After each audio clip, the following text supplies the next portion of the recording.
Canada में आयोजित हो रहे G7 समिट में पीएम मोदी हिस्सा नहीं लेंगे। सम्मेलन 15-17 जून के बीच आयोजित होगा।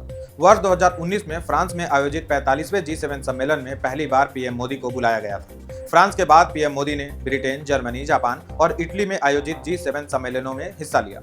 इटली के बाद अब G7 सम्मेलन कनाडा में आयोजित किया जा रहा है, जिसमें भारतीय प्रधानमंत्री को नहीं बुलाया गया।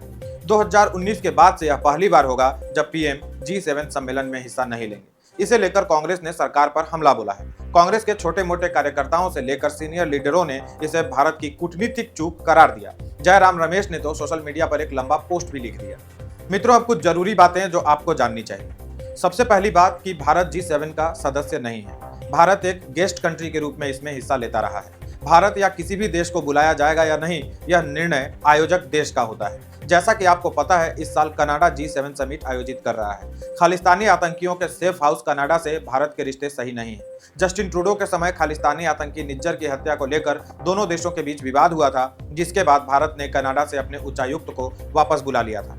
कनाडा में खालिस्तानी चरमपंथी तत्वों को देखते हुए पीएम मोदी के लिए वहां जाना सुरक्षा चिंता का विषय था। ऐसे में सम्मेलन में बुलाए जाने के बाद भी पीएम मोदी का वहां जाना पहले से ही संदेह के घेरे में था। दूसरी बात, पहला G6 सम्मेलन वर्ष 1975 में फ्रांस में आयोजित हुआ था। G6 इसलिए क्योंकि शुरुआत में इसके सदस्य देशों की संख्या 6 ही थी।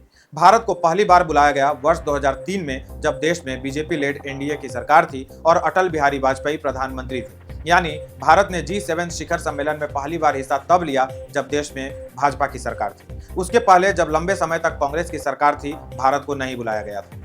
अटल बिहारी वाजपेयी ने विश्व को भारत के महाशक्ति होने का एहसास करा दिया था, जिसके बाद भले सरकार बदल गई, लेकिन भारत की छवि चमक गई। यही कारण रहा कि मनमोहन सिंह को भी G7 समिट में बुलाया गया।